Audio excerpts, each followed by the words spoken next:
انت تاني يا خشونه، هو مفيش يوم تسيبني في حالي؟ وسيمك ليه يا دكتور؟ ده أنا بعشق الركبة وفقرات الظهر، ودايما هتلاقيني بسبب قلة الحركة والقعدة الكتير وزيادة الوزن.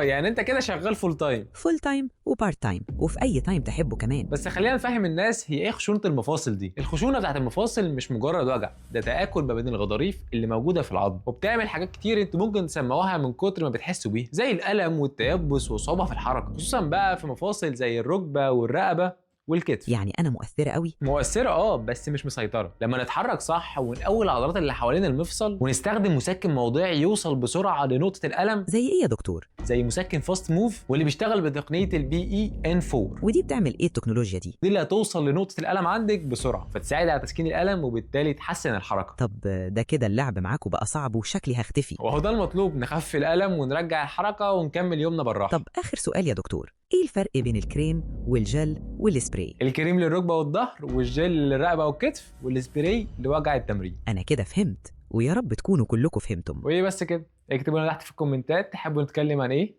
الفترة الجاية.